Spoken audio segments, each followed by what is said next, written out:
Why was everyone staring at her like she didn't belong? The room buzzed with uniforms and medals, the air thick with ego and caffeine. Fort Bennink's main auditorium wasn't built for kindness. It was built for rank. Sunlight cut through tall windows, landing on the polished brass of men who had seen war and wanted everyone to know it. They talked in shorthand, fire teams, rotations, confirmed kills, words that turned violence into vocabulary. And when the door creaked open, silence didn't fall. It shifted just slightly to watch the newcomer. She stepped in quietly. Staff Sergeant Emily Carson. Her uniform was regulation neat, nothing fancy, no airborne tab, no ranger patch, no unit pride stitched across the shoulder. Her boots shone, her ribbons were modest, her face calm. It wasn't the face of a hero. It was the face of someone used to being overlooked. She moved down the aisle, deliberate, measured steps that made no sound on the tile floor. Her nameplate glinted once in the light. And then a whisper. "Who let supply in here?" A low laugh followed, hushed but sharp. "This is for combat leadership, not clerks." She heard it, of course she did. But she didn't stop, didn't flinch, didn't even look their way. She took a seat in the back row, posture straight, eyes forward. Her silence wasn't weakness, it was armor. Still the whispers spread, like static, like judgment with a pulse. By the end of that hour, though, the same men who laughed would stand frozen in respect. They just didn't know it yet. Voice calm, deliberate, internal. You could almost hear her thoughts beneath the hum of the projector and the scrape of boots. Don't react, they don't know you, they don't need to. It was how she had survived, by keeping her edges smooth and her presence small. There was a kind of strength in invisibility, but it came at a cost. Her father used to say, "Discipline isn't a word, Em, it's a way of walking." She still believed that. At 33, she carried herself with quiet precision, each motion thoughtful, each pause deliberate. The kind of composure that made people underestimate her. Her eyes, steady gray, unreadable, had seen more than most of the men in that room ever would. They had seen dust turn red. They had seen light vanish behind smoke. They had seen faces go still before the medevac arrived. But she never talked about any of that. Not anymore. Now she worked logistics, tracking numbers, moving supplies, making sure other soldiers had what they needed to fight. A desk, a duty, a quiet corner of the war machine. Some called her lucky, others called her washed up. She didn't correct either. Because the truth was she was lucky, lucky to still be here. There was a ringing in her left ear that never stopped, a reminder from the day her world exploded into shrapnel and dust. Doctors called it partial hearing loss. Emily called it duty echoing forever. Her file was sealed, her past written in blacked-out lines. On paper, she was just another support NCO stationed at Fort Benning. But the paper didn't show the weight she carried. It didn't show the 12 names she still whispered before sleep. And it didn't show the one she couldn't save. At 700 sharp, the leadership seminar began.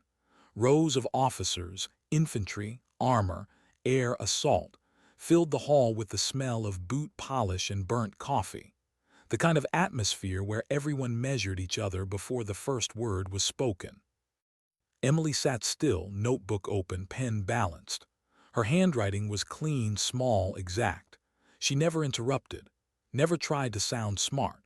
When others spoke, she listened, eyes lowered but mind sharp, tracing every detail, every term, every wrong assumption the captain made about casualty protocol. That was her power. Not noise. Precision. To most of them, logistics meant you weren't real army. You weren't out there kicking down doors, so you didn't matter. You were just background noise, someone who made sure the bullets arrived on time. But Emily Carson had once been the reason bullets didn't matter. The reason men lived long enough to fire them. Someone two rows ahead leaned back, whispering, "She's supply. You can tell by the posture, too clean." Another chuckled, probably never saw dirt. She wrote down the words leadership under fire on her page, underlining it once. She didn't lift her eyes, didn't give them the satisfaction. When the instructor arrived, his boots hit the tile with the confidence of someone used to being heard. Captain Daniel Harlan, infantry, loud, the kind of man whose voice could cut through artillery if it had to. He didn't need the microphone, he was the microphone. Leadership under fire, he began, packing in front of the projector like it was his personal battlefield. That's not something you learn in manuals. You learn it when the air burns and your men are bleeding out. He scanned the room, waiting for nods affirmation, got plenty. Then his eyes found her. Leadership under fire, huh? His tone sharpened. Not something supply ever deals with, right, Carson? Laughter rippled across the room, easy, careless. Emily looked up once, calm. We deal with different kinds of fire, sir. For a heartbeat, silence. Then the captain laughed. Different kinds of fire, he repeated, shaking his head. Paperwork catching flame from boredom. More laughter. Emily's eyes lowered again. Her pen touched the page, steady as her breathing. She wrote, fire isn't always visible. The thing about people like her, they don't defend themselves with words. They defend themselves with results. And she knew her time would come. It always did. When the class broke into teams for a mock evacuation exercise, no one wanted her as a leader. So naturally, that's exactly where Captain Harlan placed her. Carson, you're in charge of Team 4, he said with a smirk. Show us what supply leadership looks like. A few snickers followed. She nodded once, expression unreadable. Yes, sir. Her team, a mix of mid-level NCOs and overconfident lieutenants, gathered around, unimpressed. She's gonna write a memo about it, one whispered. Maybe requisition morale, another added. Emily ignored them. Her eyes moved quickly across the scenario sheet. Simulated ambush, multiple casualties, limited resources. 15 minutes to extract and stabilize. She memorized everything in seconds. Then she looked up. All right, she said softly, her voice even, carrying just enough authority to make people stop fidgeting. We'll divide into two elements. Corporal, handle extraction for the heavy casualties. Lieutenant, comms and triage. Sergeant, you're with me on the critical first. 10 minutes extraction, 5 stabilization. Move. The corporal blinked. Wait, how do you know who's critical? Emily pointed once to the board. Femoral and carotid regions. You lose those first. There was something in her tone that made people listen, even when they didn't want to. When the timer started, chaos erupted. But her chaos had order. While others shouted, Emily's words cut clean through the noise, calm, clipped commands that made things happen. She anticipated delays before they existed. She moved faster than they could think, adjusting routes, repacking gauze, prepping evac points. When the buzzer sounded, her team had finished early, 45 seconds to spare, no casualties. Record time. Captain Harlan frowned, glancing at his stopwatch. Oh, not bad for supply, he said.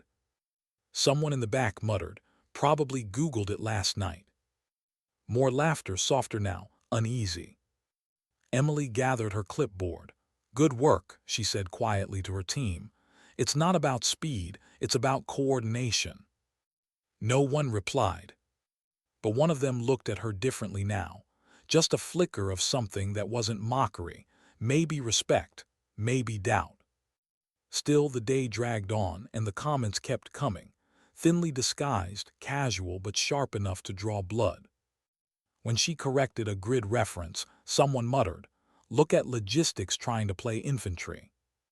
When she volunteered for another drill, a voice whispered, "Doesn't she get tired of pretending?" Each jab landed like a pebble against glass. Small, harmless, but together, they built pressure. Emily's face never changed. But under the table, her fingers tightened just slightly. It wasn't pride that kept her silent, it was principle. She learned long ago, real strength doesn't shout, it waits. By midday, fatigue settled over the room. Coffee cooled in paper cups, laughter turned stale. The instructor droned on about command under pressure, but the words faded into background noise. Emily's pen kept moving. Every line she wrote was deliberate. Every detail mattered. She didn't care who noticed, because deep down, beneath the uniform, beneath the silence, something lived there still. Something forged in heat and blood. Something waiting to be remembered. Outside, the wind shifted against the windows, carrying faint echoes from the parade field. The sound of distant drills, shouted orders, boots striking earth in rhythm. It reminded her of another rhythm. Another place. Another day. But she pushed it back. Not now. Not here. In a world where people shouted to prove they mattered, Emily Carson stayed quiet, and somehow, that silence spoke louder than all their noise. They whispered she didn't belong. But the day wasn't over, and the fire she carried wasn't done burning. What happens when silence remembers? When the past doesn't wait to be spoken, but bleeds quietly through the cracks of the present. The afternoon light slanted differently now, turning Fort Benning's auditorium gold at the edges. The second session had just begun. Same walls, same voices. But for Emily Carson, the air felt heavier. She sat still, pen poised, eyes fixed on the instructor's slides, except her focus wasn't on the screen anymore. It was on a sound no one else could hear. That faint, constant ringing in her left ear, the one souvenir Afghanistan never let her forget. Some days it was soft, like wind through wires. Today it was louder. Persistent. Alive. Captain Harlan's voice echoed through the hall, commanding but empty. All right, people. Scenario 2, tactical triage under simulated fire. Prioritize your wounded, communicate with command, coordinate evac. Let's see who's got real battlefield instincts. He didn't notice how Emily's fingers trembled slightly as she uncapped her pen. She steadied them quickly. It wasn't fear. It was memory waking up. The captain divided the teams again. Carson, he called without even glancing up, you're assisting Lieutenant Barrett. A young officer straightened, mid-20s, clean uniform, eyes full of textbook confidence. He looked like every second-year academy graduate, crisp, eager, untested. Yes, sir, Barrett replied, then turned to Emily. Just follow my lead, Sergeant. Of course, she said evenly.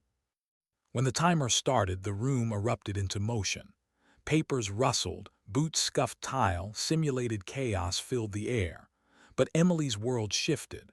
The sound of shuffling feet blurred, replaced by something else, a low, rhythmic pulse that didn't belong here. Gunfire. Distant. Echoing. The projector's flicker became flashes of light in her mind. The hum of the overhead vent deepened into the growl of helicopter rotors. And before she could stop it, she was back there, Kunar Province. October 3, 2009. Heat, dust, smoke curling upward from a broken ridge. She remembered the smell first: iron, fuel, sweat, cordite. The unmistakable scent of war when it's gone wrong. Her hands had been covered in blood then, not stage blood, not red dye on a rubber dummy, but real hot blood. 12 soldiers trapped behind a half-collapsed wall. One medevac bird down. Comms broken. Enemy fire closing in. Her voiceover would have been calm if anyone could have heard it. Breathe, don't think about dying, think about the next step. That's how she'd survived the first hour, by breaking time into small, manageable pieces. Pulse, pressure, breathe, move. Carson, pressure bandage, we're losing him. I'm on it, she'd said, voice steady even as bullets chewed the dirt beside her boots. A hand had grabbed her arm, Corporal Reeves, his shoulder torn open, blood pumping through his fingers. Don't let me fall asleep, he'd gasped.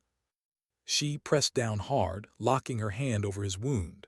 Not on my watch. He tried to laugh, couldn't. Then the world shook, a mortar landing somewhere too close. Dust rained down like ash. The flash faded, the smell vanished. She was back in the classroom. Lieutenant Barrett was barking orders, his voice sharp and uncertain. "Casualty 4, CPR now," he shouted. Emily blinked, disoriented. CPR on a spinal injury. No, wrong. She drew a slow breath, grounding herself. "Sir," she said evenly, "CPR, contraindicated for spinal compromise. I said CPR, Sergeant. Follow the scenario." Her jaw tightened. The flash of gunfire behind her eyelids burned again. Another memory surfaced. The sound of her platoon leader making the same mistake under real fire, confusing symptoms in the chaos, losing a man because no one corrected him in time. She wasn't going to relive that. Not again. "Sir," she said quietly, but with an edge that made nearby soldiers glance up, "the correct protocol is NATO 9 line. Priority 1 casualties get stabilized before extraction. Airway clearance first. We risk spinal compromise otherwise." Her tone was controlled, but it carried weight, the kind that doesn't come from manuals, but from memory carved into bone. Barrett froze, eyes wide. How do you know that?" She didn't answer. She just returned to her task, wrapping a tourniquet with mechanical precision. Whispers rippled through the room. She just recited the 9 line from memory. No way, that's special ops training. How would Supply even know that? Captain Harlan's brow furrowed, but he didn't interfere. And Emily, she didn't look up. She just kept moving, her hands sure, movement seamless, as if muscle memory was taking over from thought. The timer buzzed. Her team had completed the exercise flawlessly. Silence filled the room, a different kind of silence this time. Not mockery, not boredom, something colder, sharper. Realization. Emily stepped back, gloves slick with synthetic blood, eyes still locked on the dummy's chest as if expecting it to breathe. For a long moment, no one said a word. Then the flash came again. Gunfire, screams. A soldier's voice, hoarse, panicked. "Medic, medic, over here." The image returned unbidden. A field dressing half-soaked, her hands trembling as she reached for the next roll. Her radio had been dead, her already gone. It had just been her and 12 men, half-conscious, bleeding out in the dirt. She remembered the sound her heart made when the firing stopped. It wasn't relief. It was emptiness. The President snapped back. "Team 4, good work," Captain Harlan said at last, his tone uncertain. Emily nodded once. "Thank you, sir." As the others returned to their seats, murmurs began again, but they weren't mocking anymore. "They said she's logistics. Then why does she move like that? Maybe she trained medevac or something." She ignored them. She'd heard versions of that her entire career. Let them guess. The truth wasn't a story for them to earn easily. During the break, she poured herself coffee from the stainless dispenser in the corner. Her hands were steady again, but her mind was. As she reached for the sugar packets, her sleeve slid back just a little, enough for the tattoo to show. Black ink, simple lines. A caduceus, combat medic insignia. And below it a date. October 3rd, 2009. A nearby officer caught sight of it. "That date looks familiar," he muttered. Another leaned closer. "Where'd you see it?" "I don't know, somewhere in a briefing. Something about Cunnar." Before they could connect the dots, Emily pulled her sleeve back down. Not quick, just deliberate, practiced, like someone who'd done it 1,000 times before. She returned to her seat, expression calm, pen moving once more. But something in the air had changed. The whispers were quieter now, their laughter replaced by curiosity. From 3 rows ahead, an older sergeant named Miller turned slightly in his chair. His eyes stayed on her, unblinking. He'd been there, not at Cunnar, but close enough to remember what it sounded like when the world fell apart. And he remembered that date. October 3, 2009. Battle of Camdish. Cop Keating. One of the bloodiest days of the war. He studied her profile, the stillness, the faint scar near her ear. No, it couldn't be coincidence. He'd read the reports, heard the rumors about a medic who refused to fall back, who stayed behind when everyone else was dead or dying. 12 lives saved. Name redacted. He swallowed hard, maybe just maybe. Captain Harlan called for attention. All right, back to work. Let's get this projector running. He clicked the remote, frowned when the screen flickered black. It was working an hour ago. Suggestions came from every corner, but no one moved. Then quietly, Emily stood. "Sir, may I?" Harlan turned, half amused. "What are you going to do, Carson? File a maintenance report?" A few soldiers chuckled, but she didn't flinch. She crouched beside the table, checking the power socket. Her sleeve slipped again, revealing not the tattoo this time, but a pale scar running diagonally across her forearm. The laughter died instantly. It wasn't the kind of mark you get from training accidents. It was the kind that came from fire, from shrapnel. The room went silent. Sergeant Miller's breath caught. He knew that scar.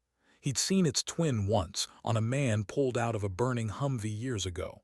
The jagged mix of grafted tissue and blast trauma. That wasn't the mark of carelessness. That was the mark of survival.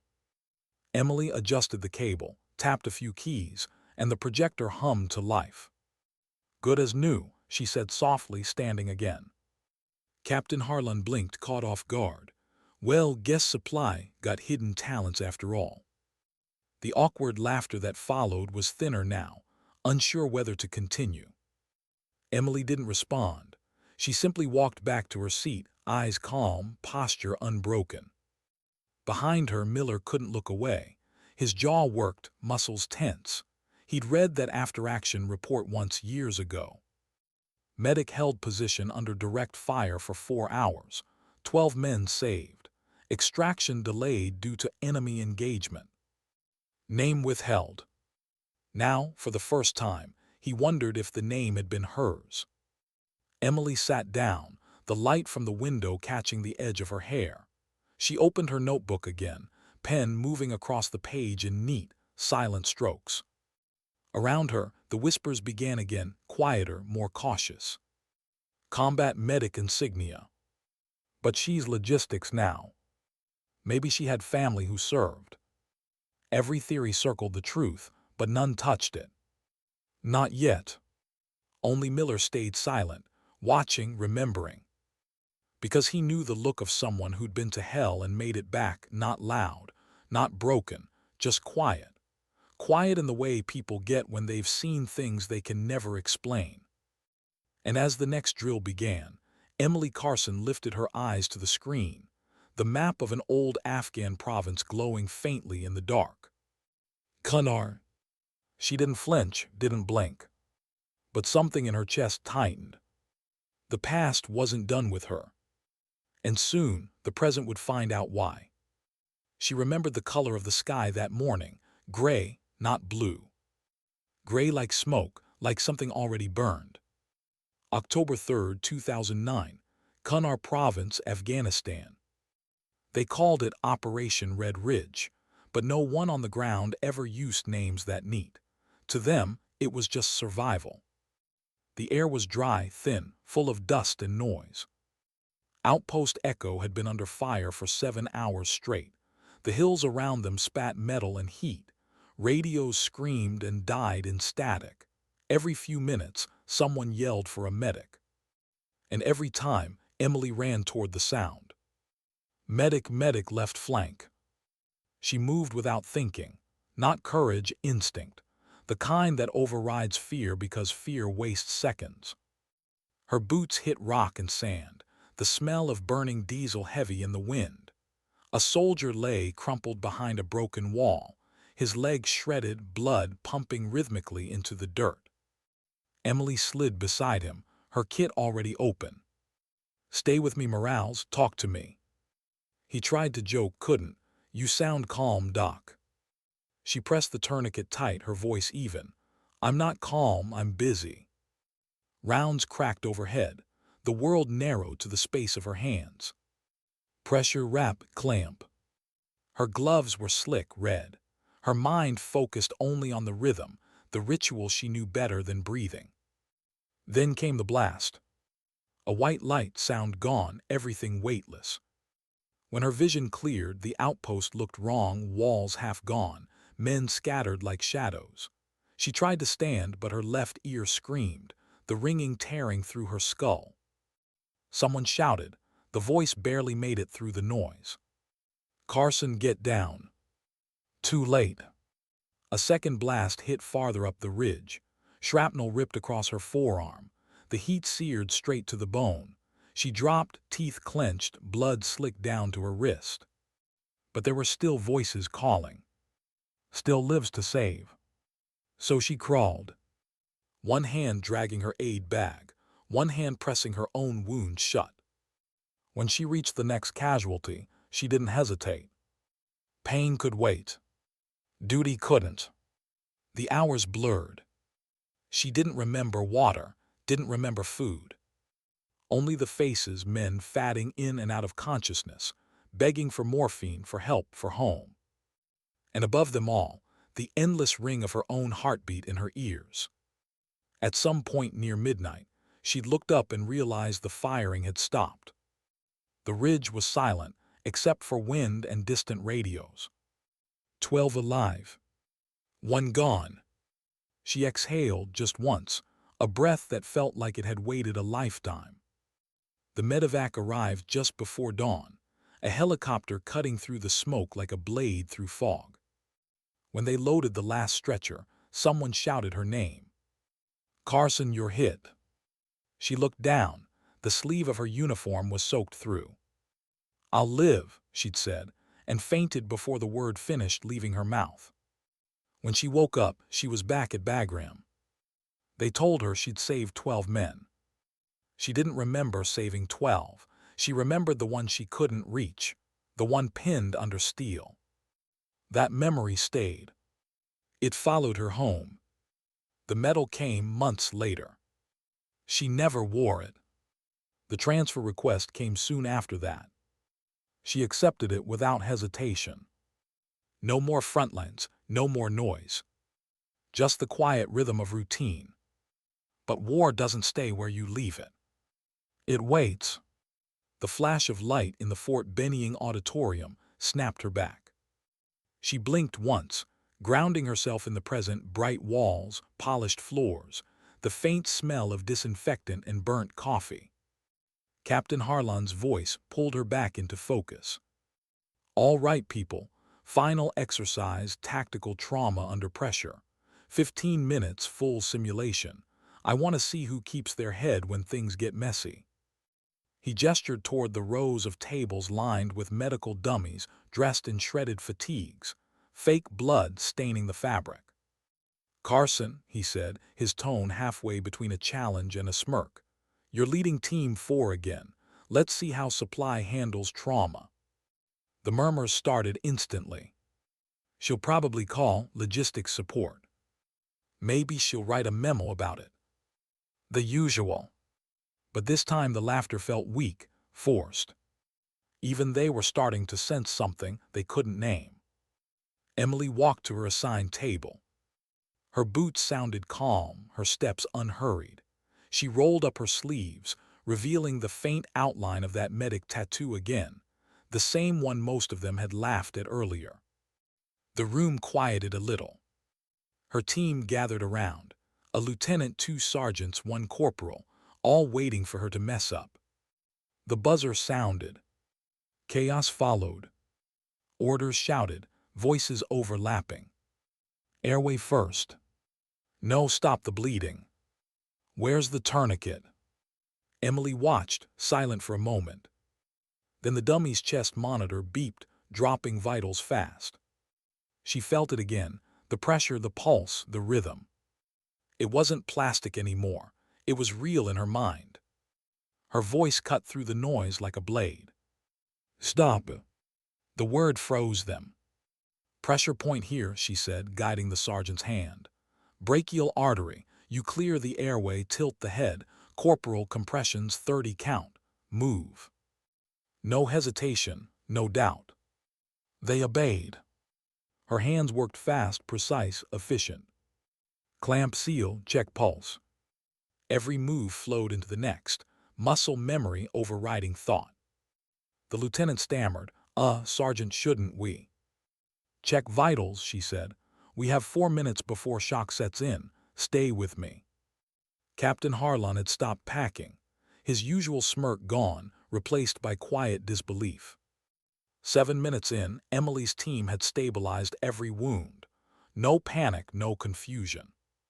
Her voice remained calm the entire time. "Stabilized," she said softly. "Prep for evac." The buzzer had 8 minutes left. Harlan stared. "You're done." "Yes, sir."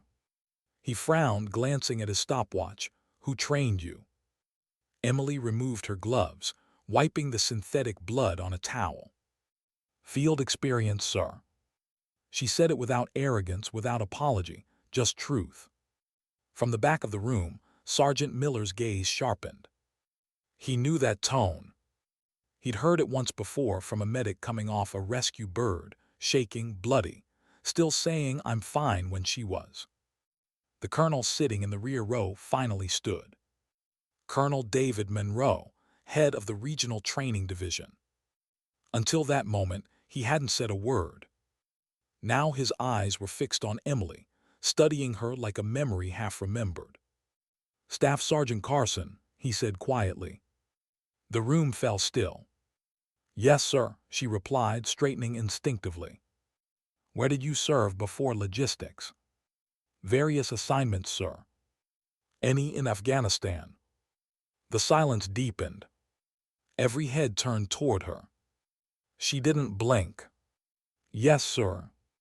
Monroe's gaze dropped briefly to the scar by her ear, then to the tattoo on her arm. October 3, 2009. Recognition struck. He exhaled slowly, understood. But his eyes said more. The rest of the room held its breath. Something unspoken passed between them, the acknowledgement of shared memory, of ghosts both had tried to bury. Harlan looked from one to the other, confused, uneasy. "What's going on?" he asked quietly, but no one answered. Emily turned back to the table, checking the dummy one last time, then stepped back into formation. Her face unreadable, her pulse steady. But inside, she felt the past stirring again. It had been years since anyone said that date out loud in her presence. Years since she'd allowed herself to remember the ridge, the noise, the blood. Now it was here again, in the whispers, in the glances, in the way the colonel's hands trembled just slightly when he spoke next. "Operation Red Ridge," he said. The air vanished. Every sound in the room stopped. Captain Harlan froze mid-step. Someone's coffee cup hit the floor in the back, shattering the silence only to make it heavier. Emily's eyes lifted. For the first time all day, she looked directly at the man speaking to her. And in that moment, every wall she'd built since Afghanistan began to crack. The colonel's voice was calm, almost reverent. "Were you with the 68 Whiskey team that day?" Her breath caught. She could have lied, could have deflected. But that wasn't who she was. "Yes, sir," she said softly, her voice barely above a whisper. "But we called it something else." He nodded slowly. "Echo Collection Point." The words landed like a prayer. Even those who didn't understand them felt their weight. Now every man and woman in that auditorium knew they weren't sitting beside a clerk. They were sitting beside the medic from Red Ridge. The ghost who never left the battlefield. The sound of beeping came before sight. Slow, steady, relentless. For a long time, Emily thought it was artillery fire again, until her mind adjusted and she realized it was a heart monitor. A ceiling light blurred above her, white too white. She blinked. Bagram Air Base. Hospital wing, recovery section. The pain came next, a wave that crawled up her arm, across her side, into her skull. Her left ear screamed when she turned her head. She tried to sit up, failed. A nurse appeared, American accent, kind eyes, exhaustion in every line of her face. "Easy, Sergeant. You've been out for 3 days." Emily swallowed hard, her throat was raw. "My team." The nurse hesitated, then nodded. "They're alive." Emily exhaled, a trembling breath she didn't know she'd been holding. Then the nurse's voice softened. "Because of you." The words didn't land right. They felt distant, hollow. 12 men alive, 1 not. That was the math her brain kept doing, over and over. 12 and 1. "Your co called you a miracle worker," the nurse added. "They said you held that ridge for 4 hours." Emily closed her eyes. 4 hours felt like a lifetime. When she opened them again, her gaze drifted to her forearm. The bandages clean, fresh, but beneath them she could already feel the scar forming. The one that would never fade. A voice broke through the doorway. "Staff Sergeant Emily Carson." A man stepped in, colonel's insignia on his shoulder, clipboard in hand, expression unreadable. "You're being debriefed tomorrow," he said quietly. But before that, he hesitated, studying her face. "I wanted to say you did good, Sergeant." Emily tried to smile, it barely came. "I did my job, sir." He nodded once, slowly. "Sometimes doing your job means saving lives no one will ever know you saved." That line stayed with her. Years later, she'd remember it word for word, the sound of it, the weight behind it, when another colonel said something almost identical. She woke again hours later, the ward quiet except for wind against the tent fabric.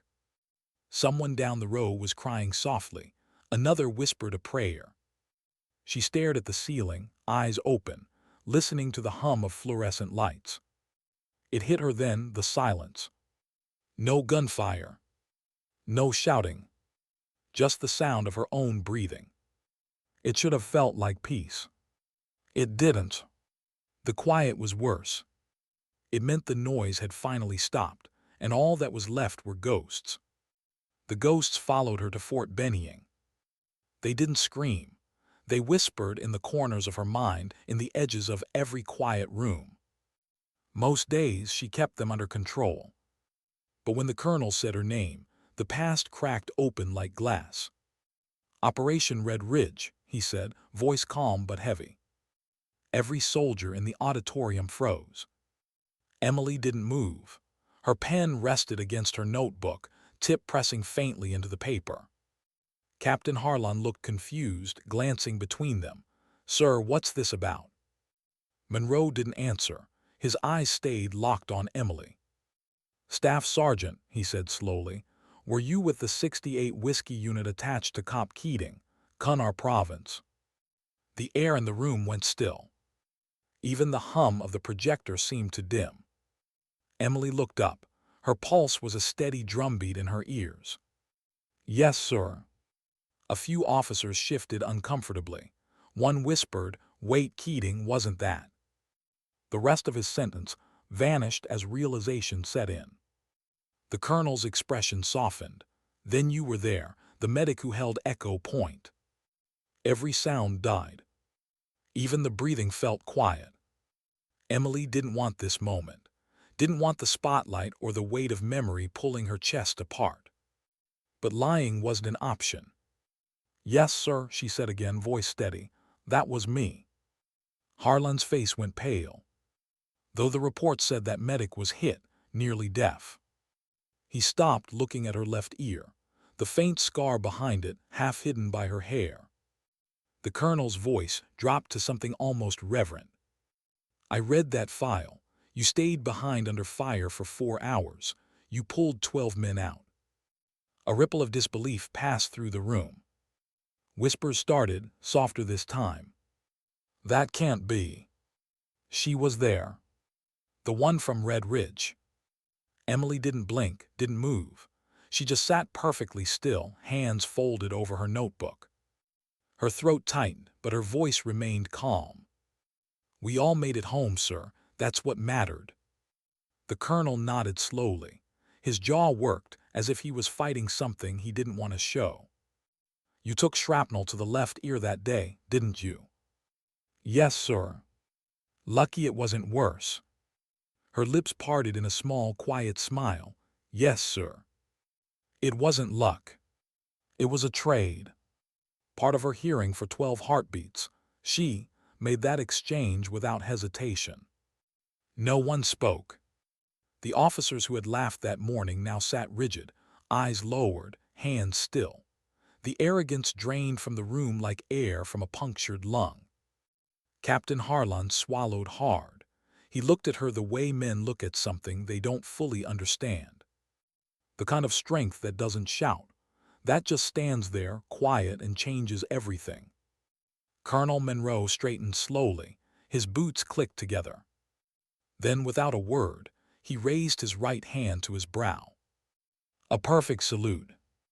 The sound of it cut through the silence, the soft rustle of fabric, the faint creak of leather gloves. For a moment, no one breathed. Then, one by one, the others followed. Harlan first, hesitant. Then the sergeants. Then every soldier in the room. A sea of salutes. Uniforms stiff, faces solemn. Emily didn't move at first. Her eyes glistened, though she blinked the tears away before they could form. She stood slowly. Her own hand rose in return. The motion was crisp, precise, flawless. When she spoke, her voice barely carried beyond the first row. I was just doing my duty, sir. The colonel's throat tightened. He lowered his salute slowly, his voice trembling only once when he answered. Sometimes, Sergeant, he said softly, doing your duty means saving a world that will never know your name. The words echoed, filling every empty corner of that hall. Captain Harlan's jaw clenched. His voice cracked when he finally spoke. I owe you an apology, Sergeant.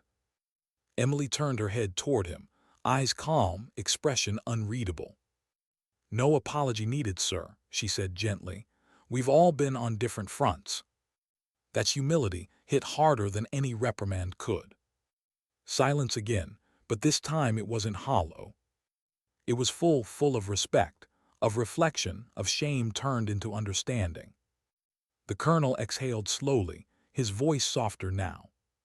You carried 12 men through hell, he said, and today you carried this entire room back to what honor really means.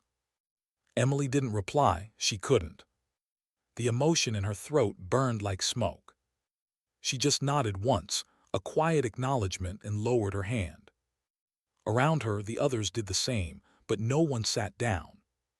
For several seconds, no one moved at all.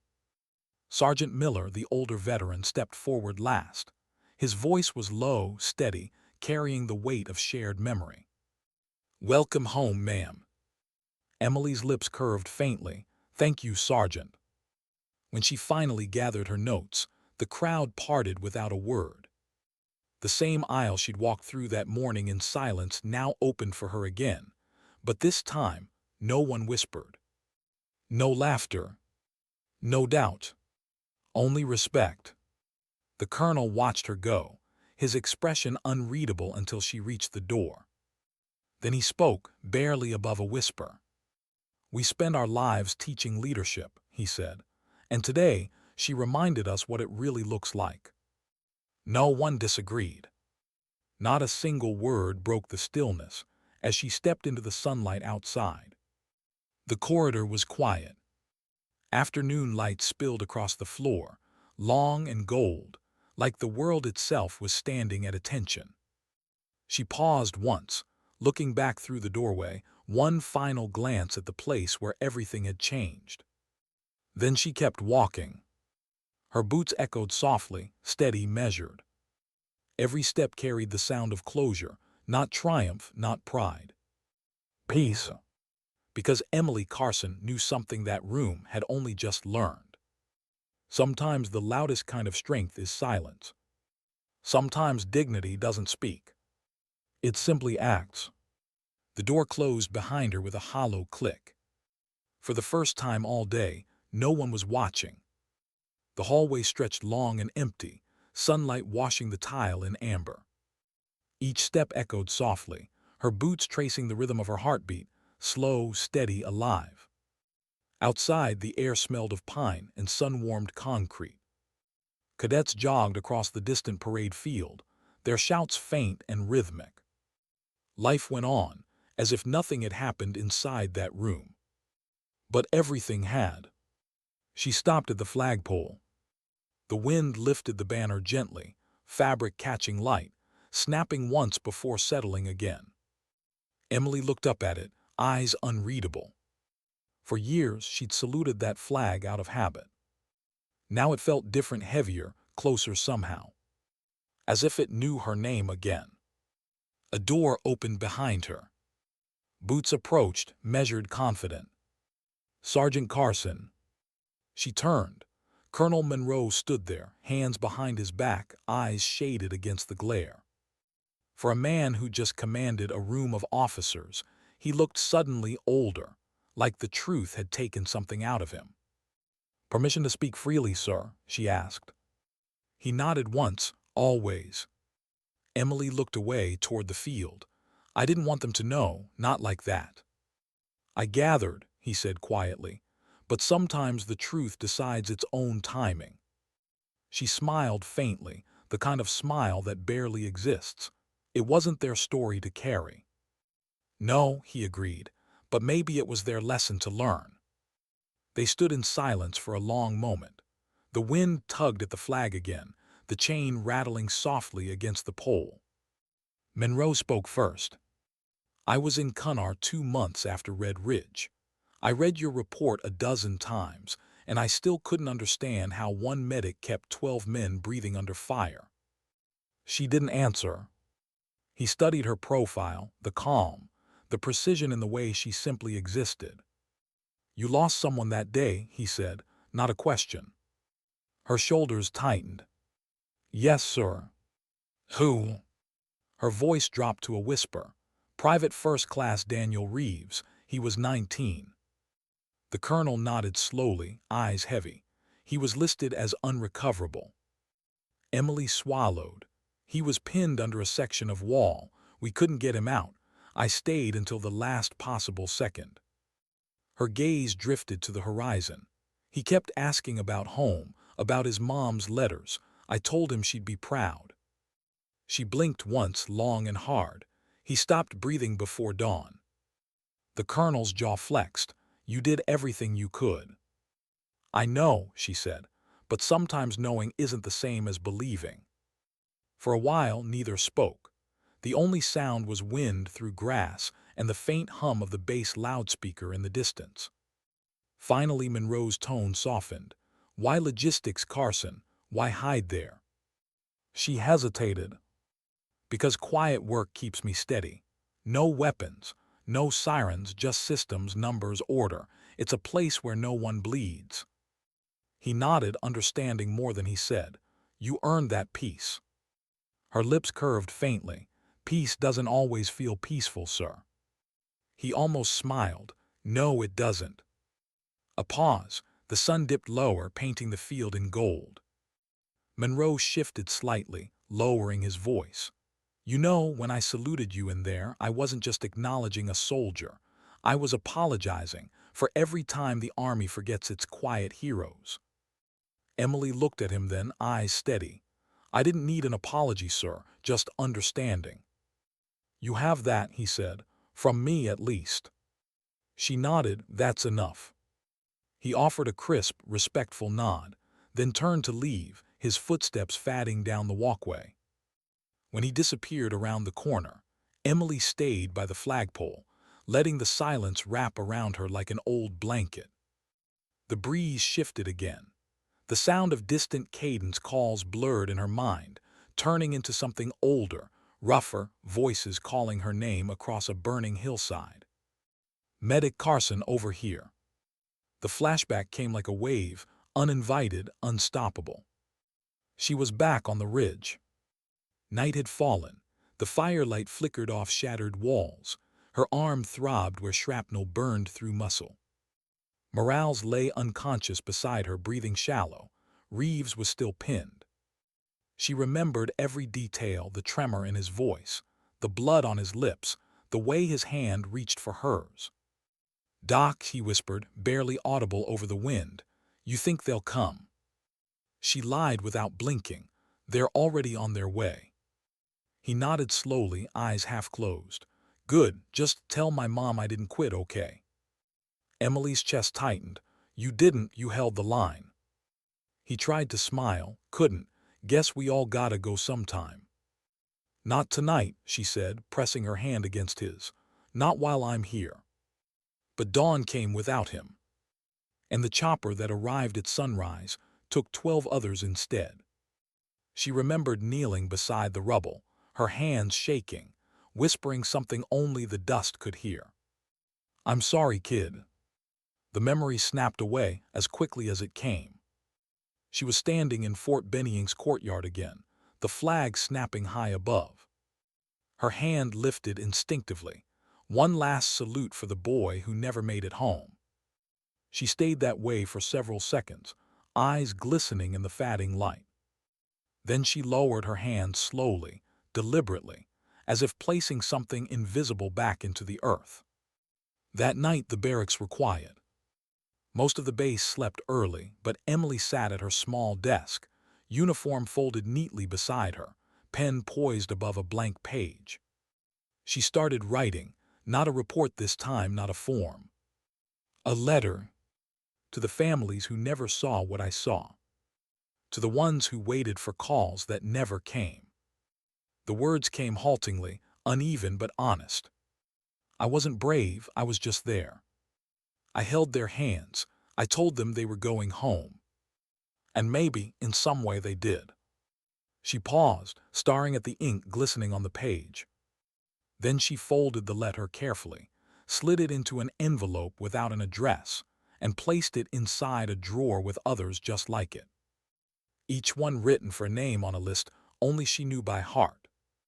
She looked around her small room, bare walls, a single photo taped beside the mirror. Her old unit grinning under the Afghan sun, Reeves in the front flashing a crooked smile. Emily touched the corner of the photo gently, then turned off the lamp. Darkness filled the room. Not empty, just still. The hum in her left ear returned, faint, constant. She didn't mind it anymore. It was the sound of memory, and memory was proof that they had lived. Morning came soft and gray. She woke before reveille as always. The base outside was still half asleep, distant footsteps, muffled orders, the metallic rattle of flagpole chains. When she stepped outside, the air was cool and clean. The same officers who once laughed at her now nodded respectfully as she passed. No one spoke. No one needed to. At the corner of the parade field, Sergeant Miller was waiting, hands in his pockets. "Morning, ma'am," he said quietly. "Morning, Sergeant." He hesitated. "Colonel's sending your name up for commendation." "I'd prefer he didn't," she replied. He smiled faintly. "Didn't think you'd want it." "I already got my reward." "Oh yeah, what's that?" She looked out at the flag rippling in the wind, 12 men breathing. Miller nodded, eyes misting. "That's enough, I guess." "It has to be," she said. He extended a hand. "For what it's worth, ma'am, I'm glad I was there to see today. Reminded me why we wear the uniform." She shook his hand firmly. "We all need reminders, Sergeant." When he walked away, Emily stood for a while, watching the base come to life, trucks rumbling, cadence calls starting again, the same rhythm as every morning. Only this time, the whispers were gone. In their place was quiet respect. She turned toward the rising sun, her silhouette sharp against the light.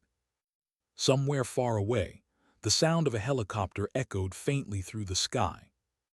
She closed her eyes and listened. Not with sadness, with gratitude, because she finally understood the past wasn't a wound anymore. It was a promise kept. And in the echo of that sound, she heard 12 heartbeats, steady, strong, alive. Sometimes she thought strength doesn't roar. Sometimes it just breathes. How do you teach something you never meant to talk about? That was the question turning in Emily's head weeks after the salute. The world around her hadn't changed, not really. The same boots still marched across the same gravel. The same cadence echoed through morning fog. But the way people looked at her had shifted, quietly, profoundly. Where once there had been doubt, now there was distance. Respect, yes, but also hesitation. As if they weren't sure whether to salute her or thank her, or simply stay out of her way. She preferred the silence. Recognition had never been her goal. Yet the colonel had other ideas. Leadership is about legacy, Monroe had said, standing by her desk one gray morning. And legacy doesn't survive in paperwork, it survives in people. She'd been reviewing transport manifests, half listening. Sir, with respect, I'm better suited to logistics than lectures. He smiled faintly. That's exactly why they'll listen to you.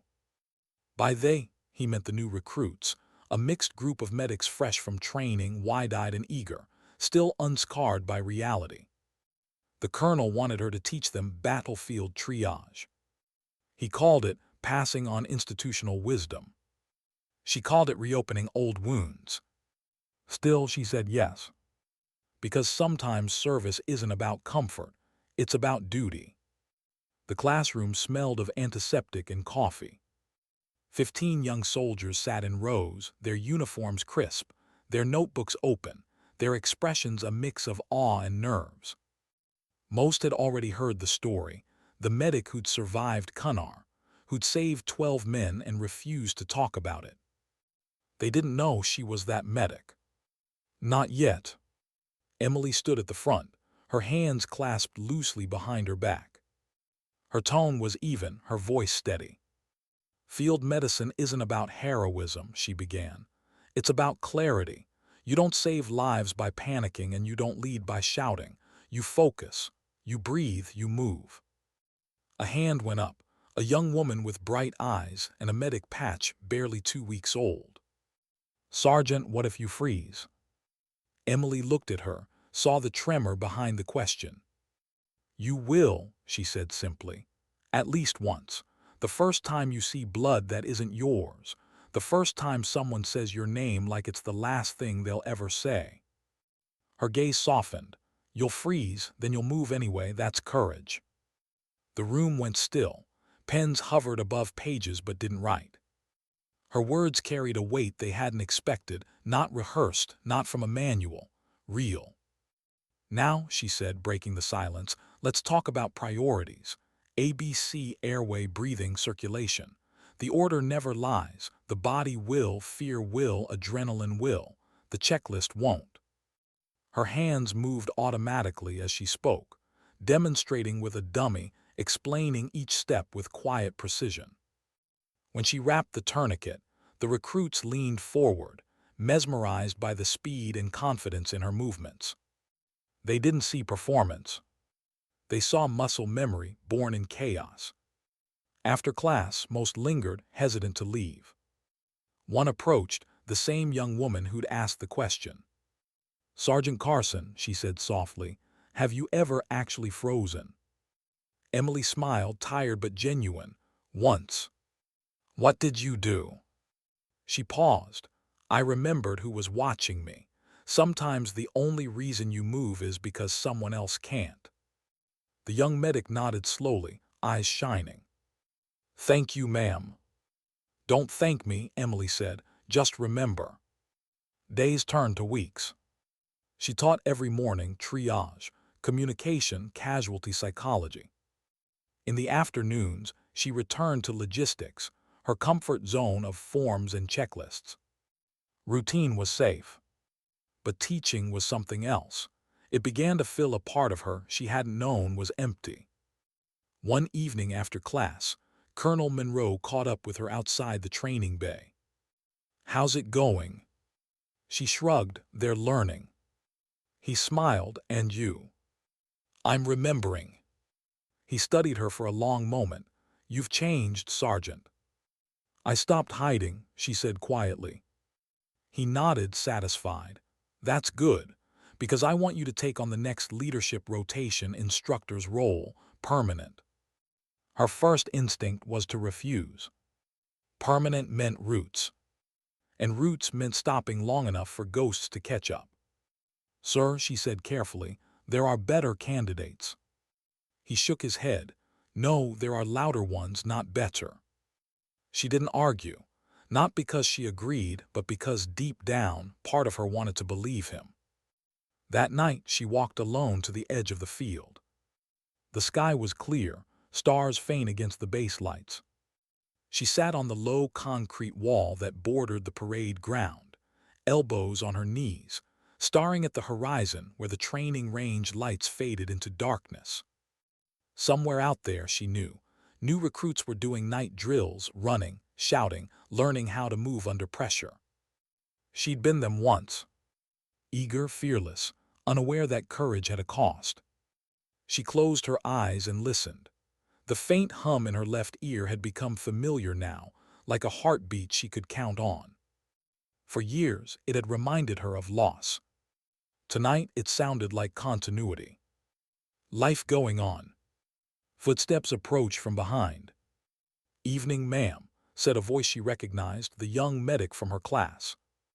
Emily didn't turn. "Evening, Private." The girl hesitated. "I didn't mean to bother you." "You're not." They stood in silence for a moment, the night air cool around them. Then the girl spoke softly. "I read about Red Ridge, about the medic who stayed behind." Emily said nothing. The girl continued, voice trembling. "I wanted to tell you that story's why I joined." Emily turned then, eyes reflecting starlight. "You joined for a story." The private nodded. "I joined because I wanted to be brave like that." A long pause. Emily's gaze drifted toward the flag again. "Bravery isn't about staying," she said. "It's about carrying on after you wish you hadn't." The private frowned. "You were that medic, weren't you?" Emily didn't answer directly. She just looked out over the field and said, "That medic made sure 12 men went home.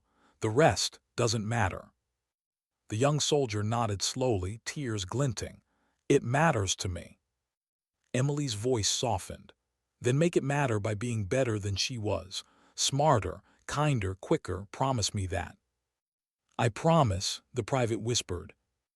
They stood there until the lights dimmed across the field. When the girl left, Emily stayed, her silhouette alone against the stars. 2 months later, she was no longer the quiet logistics sergeant. She was Instructor Carson, the one the medics quoted, the one they imitated when stress drills hit too hard. Her lessons spread through the ranks quietly, the way good things do, not loud but lasting. Every now and then, a letter would arrive from a field unit somewhere overseas. A medic writing, "Sergeant, I remembered to breathe." It worked. She kept them all in a box beside the others, the letters she'd written to ghosts. Life and loss side by side. Balance. Colonel Monroe visited occasionally. He never asked her to tell the Red Ridge story again.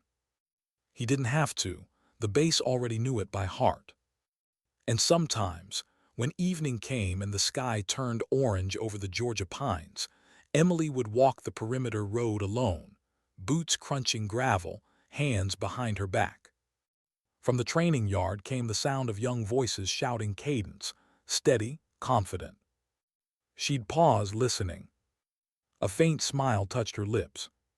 The sound reminded her of 12 voices shouting orders through gunfire, of a young man's last words beneath a broken wall. But this time, the memory didn't hurt. It anchored her.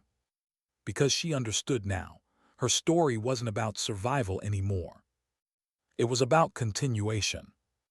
When the wind shifted, carrying the echo of the cadets' chant, she whispered under her breath, Carry the line. No one heard. But she didn't need them to. Later that night, she wrote another letter, the paper faintly lit by her desk lamp. To whoever comes next. You don't have to prove you belong. You already do. Every heartbeat you protect is proof enough. Lead quietly. Work precisely. And when the world doubts you, let your actions speak. The loudest truths are the ones said in silence. She folded the page, placed it in her box, and smiled. For the first time in years, the sound in her ear faded to almost nothing. Outside, the base lights glowed steady. Inside, Staff Sergeant Emily Carson finally felt what she'd fought for all along. Not recognition. Not redemption. Peace, the quiet kind that lives inside action well done. Because sometimes strength doesn't shout or fight or command. Sometimes it teaches. And sometimes the greatest battles end not in fire, but in calm. The morning started ordinary, too ordinary. The kind of quiet that doesn't warn you before it breaks. The Georgia sun was barely up when Emily walked into the training bay. Her coffee steamed in one hand, clipboard in the other, routine already mapped in her mind. Check supplies, confirm schedules, correct paperwork. The world made sense when things were in order. She was halfway through inventory when the siren went off. A single tone, long, shrill, wrong. Not a drill. Her cup hit the counter before it finished falling. She was already moving. Across the base, voices crackled over radios. Medical emergency, range 6, repeat range 6. Her students, her medics, were out there on live fire observation. She ran. Boots pounded gravel, the humid air slicing through her lungs. By the time she reached the transport trucks, the medics were already loading kits, eyes wide, adrenaline burning through fear. Private Lewis, the young woman who'd once asked, "What if you freeze?" was among them. Her hands trembled as she fumbled with her gloves. Emily grabbed her shoulder. "Breathe." Lewis inhaled sharply, steadied. "Focus on the first step," Emily said. "You know it." Lewis nodded. "Airway." "Good move." They climbed aboard. The range stretched wide under the late morning sun, rows of berms, the smell of gunpowder and grass. A Humvee sat half-turned near the firing line, its rear wheel buried in dust. A crowd had gathered, soldiers shouting, waving. As the transport stopped, Emily jumped out, boots sinking into the dirt. She saw the casualty immediately, a trainee on the ground, unmoving, blood darkening his sleeve. An explosion had blown a fragment from the range barrier, catching him in the arm and chest. "Close, too close." "Get the area clear," she barked, voice sharp, commanding. The soldiers obeyed without question. She turned to her medics. "Lewis, airway, Chen, pressure, Ortiz, vitals, go." The orders came automatically, but her voice stayed calm, even. The kind of calm that steadies others before it steadies you. Lewis dropped to her knees beside the casualty, hands moving fast. "He's breathing shallow." "Keep it open," Emily said. "Don't force it, talk to him." The man's eyes flickered. He moaned once. Chen pressed his hands against the wound, cursing softly under his breath. "Bleeding heavy." "Tourniquet," Emily said, 2 inches above, tight. Chen hesitated. "He's losing color." "Then move faster." Her tone wasn't harsh. It was focus, transmitted like a current. Ortiz checked the pulse, voice steady despite his shaking hands. "Weak but present." "Good," Emily said. "Stay on it." She crouched beside them, scanning the field. The smell of iron filled the air, the faint hiss of the wind cutting through silence. The rhythm was too familiar, pressure, breath, pulse, repeat, echoes of another battlefield she'd never left. Lewis's voice broke the spell. "Sergeant, he's going into shock." Emily's mind locked into place. No hesitation. "Elevate the legs." Chen, clamp higher. Ortiz, prep evac call. Tell them we need immediate ground transport, priority 1. Someone behind them shouted, evac, 10 minutes out. Then we buy him 10 minutes, Emily said. Her students moved like a single unit, terrified but controlled, following every cue she'd ever taught them. Lewis whispered to the casualty, voice shaking but steadying with each word. Stay with me, soldier, you're okay, you're okay. The man's breath rasped, thin and broken. Emily reached for his hand, gripping it tight. Easy, she murmured. You're not alone, you're not. The minutes stretched. Every sound, the wind, the radios, the labored breathing felt suspended. Then, at last, the faint roar of engines approached. Evac arrived, medics leaping from the truck, stretcher ready. Vitals, one shouted. Emily answered automatically. BP 80/40, weak pulse, tourniquet right arm, compression chest wound sealed. The field medic nodded, copy that. As they loaded the casualty, Lewis stood back, her gloves crimson, her breathing ragged. When the siren faded and the truck disappeared down the dirt road, she turned to Emily. I thought I'd freeze, she whispered. I didn't. Emily looked at her, saw the blood, the fear, the focus, and smiled faintly. No, she said, you moved anyway. The report later called it a training accident, no fatalities. The young soldier lived. He'd lost a lot of blood, but quick intervention saved him. The colonel's note at the bottom of the file was simple. Response time exceptional, teamwork exemplary. But the real report was unwritten, in the way her students carried themselves after that day. Their jokes were softer, their silences longer.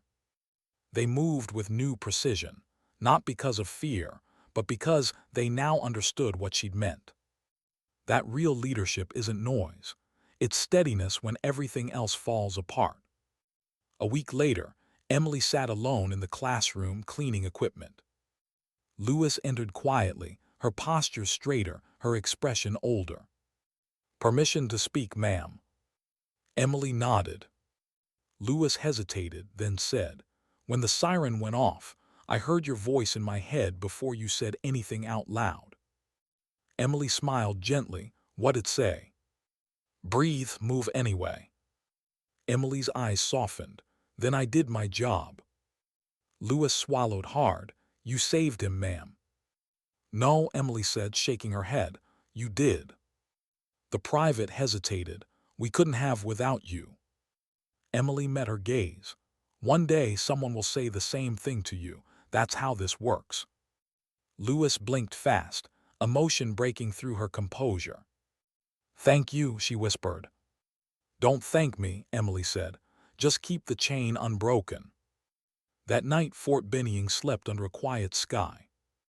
Emily stood by her window, lights out, watching the dark stretch across the training fields. Somewhere out there, she could see the faint glow of the medics' barracks, her students, their windows warm, their laughter faint through the still air. She let the sound wash over her. For the first time, it didn't make her ache. It made her proud.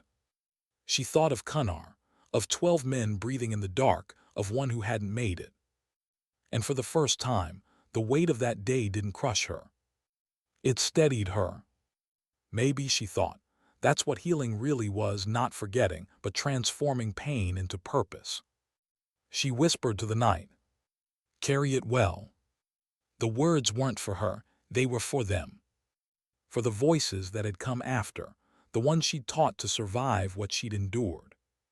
At dawn, the base stirred again. Bugles, boots, orders. Another ordinary day. But for Emily Carson, it felt different. The quiet didn't haunt anymore. It hummed low, steady, alive, the sound of life continuing because she had passed something forward. She buttoned her uniform slowly, fingers brushing the faded combat medic badge above her chest. Not with pride, with peace. When she stepped outside, the young medics were already assembling for drills. Lewis saw her first and called, "Morning, ma'am." Emily smiled. "Morning, don't be late." "Yes, ma'am." As they jogged past, their cadence rose into the morning air, sharp, clear, unified. She watched them go, heart steady. Their rhythm echoed down the long gravel road, fading into the horizon. Somewhere in that sound, she could almost hear 12 voices again. But they weren't ghosts anymore. They were echoes, and echoes, she realized, meant something had endured. She turned toward the flag, its colors snapping against the rising sun. Her hand rose automatically, crisp, clean, steady. Sometimes, she thought, strength isn't inherited. It's taught, passed hand to hand, heartbeat to heartbeat. And if you teach it well enough, it never dies. The paperwork was simple. 2 signatures. 1 date. A line beneath the word separation from active duty. After 20 years, it ended without ceremony. Emily sat at her desk in the same office where she'd once hidden from the world, her nameplate half scratched, her coffee gone cold. The window blinds shifted with the morning breeze, casting quiet stripes of light across the wall. The colonel's handwriting covered the bottom of the final page. Approved with distinction. Sergeant Carson's record reflects exceptional service, valor, and mentorship beyond expectation. She stared at it for a long time, then set the pen down. Her hand trembled not from age, but from the weight of everything that signature meant. Freedom and farewell. Outside, the base was alive as ever. Cadets jogging in formation, trucks rolling across the lot. A new generation shouting the same cadence she once echoed. Same rhythm, different voices. She stepped onto the path that led toward the training fields, boots crunching against gravel that felt strangely softer than she remembered. Every few yards, someone greeted her. "Morning, ma'am." "Sergeant Carson." Some saluted, some smiled. None whispered. She stopped near the medical wing, the one she'd trained in, bled in, built from the ground up. The door now bore a new brass plaque. Field Medical Instruction Center. Dedicated to SSG Emily Carson. For teaching the art of courage in silence. She didn't know who had ordered it. Maybe Monroe, maybe Lewis, maybe someone who'd only ever heard her name in passing.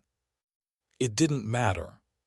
She touched the plaque lightly with her fingertips, tracing the grooves of the letters as though confirming they were real. Her voice, when it came, was barely above a whisper. "I told you not to do this, sir." A familiar chuckle answered her. Colonel Monroe stood a few steps away, older now, his hair silvered, his face lined with years of command. "You told me a lot of things I didn't listen to," he said. She smiled faintly. "Seems you made a habit of it." He stepped closer. "You're really doing it, leaving." She nodded. "Time to let the next ones lead." He studied her for a moment, then said softly, "You know, it's funny. Some soldiers leave a mark with medals. You left one with a classroom." She shrugged. "Medals tarnish." "Legacies don't," he said. They stood together in silence for a while, watching the trainees file past toward morning drills. "You ever miss it?" he asked quietly. "Every day," she said, "but missing it means I loved it right." He nodded, expression distant. "I'll miss hearing you correct my briefings." She laughed, a real unguarded sound.